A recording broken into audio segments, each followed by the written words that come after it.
शांति। मूल्यों की महक में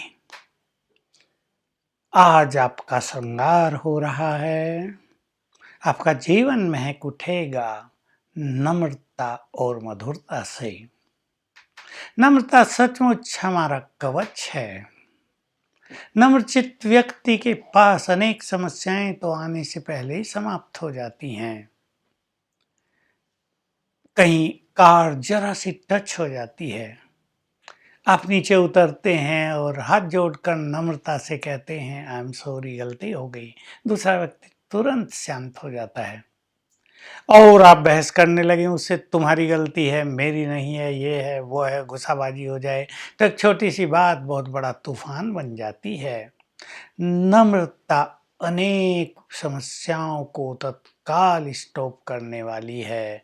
नम्रता से मनुष्य के मन के संकल्प भी तुरंत शांत हो जाते हैं। हम देख लें, हम उस व्यक्ति को ही तो पसंद करते हैं जो बहुत नम्रचित्त है। जो व्यक्ति अहंकारी है, जो व्यक्ति ज़्यादा बोलता है, जो व्यक्ति बहुत बोलता है, क्या हम उसे पसंद करते हैं? कदापि नहीं।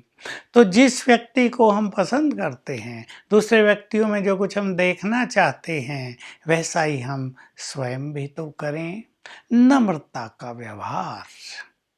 दूसरे से हमें काम लेना है। आपके पास 4 सर्वेंट हैं। आप यदि उन्हें बार बार डांटते हैं, आपने देखा होगा वो ढीठ हो जाएंगे। आप डांटते रहेंगे, वो सुना अनसुना करते रहेंगे। और आप नम्रचित्त होकर बड़े प्यार से उन्हें कुछ कहते हैं, वो डबल काम करने के लिए तैयार हो जाएंगे। हमारी नम्रता में इस तरह शक्ति होती है। नम्रता और प्रेम जहाँ दोनों मिल जाते हैं, बस बहुत बड़ा काम सहज हो जाता है। हम नम्रचित्त बोल अपने धारण करें। हमें सदा ही बोल कर बहुत सारे कार्य करने और कराने होते हैं संसार में। बोल के बिना तो हमारे कार्य नहीं हो सकते। हमारे बोल में वो सब झलकेगा जो हमारे अंदर है। हमारे अंदर खीज है, वो बोल में झलकेगी। हमारे अंदर ईर्ष्या है, वो बोल में दिखाई देगी। हम बहुत अभिमानी क्रोधी हैं, वो बोल से प्रकट होगा। और यदि हम नम्रचित्त हैं तो हमारे मुख से फूल झड़ेंगे, हमारे मुख से अमृतवाणी निकलेगी और इसका प्रभाव दूसरों पर बहुत ही पड़ेगा। अध्यात्म के मार्ग पर चलते हुए तो नम्रता एक बहुत बड़ी चीज है, हमारा श्रृंगार है ये। आध्यात्मिक गुरु या अध्यात्म की शिक्षा देने वाले या अध्यात्म के मार्ग पर चलने वाले यदि नम्रचित्त नहीं हो पाते हैं तो लोग उनसे बहुत ज़्यादा प्रभावित नहीं होते, लोग उनसे बहुत ज़्यादा कुछ सीख भी नहीं पाते हैं। तो हम अपने बोल में विशेष रूप से व्यवहार में नम्र चित्त बने। भगवान ने स्वयं कहा, मुझे ये बात बहुत अच्छी लगी थी कि ये नम्रता तो तुम्हारा कवच है। जब तुम संगठन में हो तो टकराव इसीलिए तो होता है कि तुम नम्रचित्त नहीं हो, दूसरे की बात सुनते नहीं हो और अपनी बात कहने का तुमको तरीका नहीं आता है।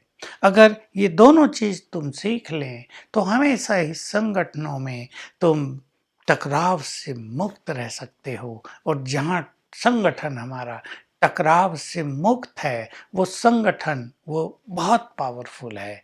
Unity is strength, unity is power. लेकिन वो यूनिटी कायम तब होती है जब हम बहुत नम्रचित्त होते हैं।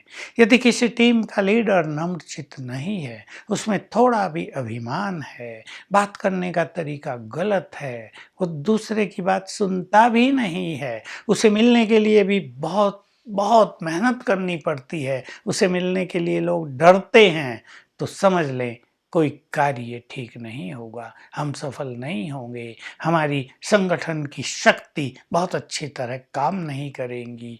लोग आप पर बलिहार होकर, डेडिकेट होकर कार्य नहीं करेंगे। देख लीजिए आप हमारे इस संगठन को, ब्रह्मा कुमारीज का संगठन जो बाबा ने शुरू किया था, बाबा के साथ भी 380 भाई बहनें थे, लेकिन बाबा की नम्रता ने, उनकी स्वीटनेस ने, उनकी पोलाइटनेस ने सभी को एक सूत्र में बांधे रखा था। तत्कालीन गुरु शिवानंद कहा करते थे बाबा को कि बाबा, आप में कितनी बड़ी शक्ति है, हम तो समझ नहीं पाते, हम तो 2 नारियों को भी इकट्ठा नहीं रख पाते हैं, आपने इतनों को रख लिया। 300 से ज्यादा बहनें एक साथ रहती हैं। ये वास्तव में बाबा के प्रेम, नम्रता और अपनेपन की शक्ति का ही परिचायक था। हमारे संगठन में जहाँ बहुत शक्ति है, बहुत सारे पॉलिटिकल लीडर हमारे यहाँ आया करते हैं और हम उनके मुख से सुनते हैं कि हमारे कार्यकर्ताओं में यदि ऐसा डेडिकेशन हो जाए तो हम न जाने क्या से क्या कर दें। जैसा डेडिकेशन वो यहाँ देखते हैं, वैसा डेडिकेशन वो अपने वहाँ नहीं देखते, क्योंकि वहाँ लोग मनी माइंडेड हैं, वहाँ सबको पावर चाहिए, वहाँ सत्ता के भिखारी लोग होते हैं, और हमारे यहाँ सेवा भाव है। तो जहाँ सेवा है वहाँ नम्रता तो होती है। सेवा शब्द ही नम्रता का द्योतक है। हम सब तो सेवक हैं, विशेष सेवा के स्थान पर उपस्थित हैं। हमें सेवा के रिटर्न में कुछ भी नहीं चाहता है, और ये सेवा हमें नम्र चित्त बनाती जाती है। इसलिए बड़े बड़े लोग भी साधारण कहा जाने वाला कार्य करने लगते हैं। नम्र चित्त होने के लिए, अपने अभिमान को नष्ट करने के लिए, तो हम अपने अपने संगठनों में नम्र चित्त बने। जहाँ भी आपके परिवारों में टकराव हो रहा है, लोग एक दूसरे की बात सुन नहीं रहे हैं, आप स्वयं शुरुआत करें नम्रतापूर्ण व्यवहार करने की, बहुत पोलाइटली अपनी बात कहने की। कुछ दिन कहें, कभी आपको ये भी लग सकता है मेरी पोलाइटनेस का, मेरे नम्रचित्त होने का लोग कुछ दुरुपयोग सा कर रहे हैं, उन्हें इसका महत्व नहीं है, वो इसे मेरी कमजोरी समझते हैं, पर ये स्वीटनेस उन्हें अंदर ही अंदर अवश्य आकर्षित करेगी। लोग बाहर जरूर आपकी महिमा करेंगे, ये व्यक्ति बहुत स्वीट है, बहुत पोलाइट है। तो हम इनको अपने जीवन का श्रृंगार समझ लें।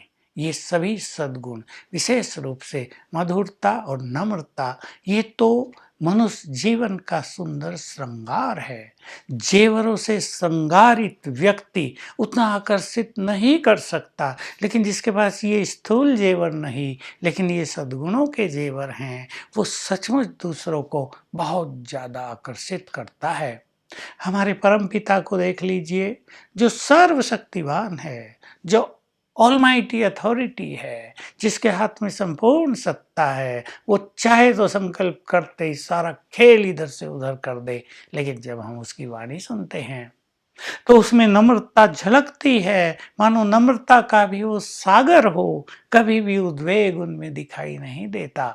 तो जिसकी हम संतान हैं, जब वो संपूर्ण नम्र चित्त है, वो बहुत मधुर चित्त है, तो हमें भी उनको फॉलो करते हुए वैसे ही बन जाना चाहिए। तो आज से जहाँ भी आपके व्यवहार में, बोल में कटुता हो, थोड़ा सा भी रोब हो, उसे समाप्त करेंगे, नम्र चित्त बनेंगे। इससे क्या होगा, आपकी संकल्प शक्ति जमा होगी, वो एकाग्र रहेगी, वो बिखरेगी नहीं, वो भटकेगी भी नहीं। आपके द्वारा दूसरों को बहुत सुख मिलेगा, और उस सुख का रिटर्न आपके पास आता रहेगा। आपके पुण्यों का खाता जमा होता जाएगा, और आप महसूस करेंगे संसार में कार्य करते हुए आप बहुत सुखी हैं, तनाव से मुक्त हैं, आपके भंडारे भरपूर होते जा रहे हैं।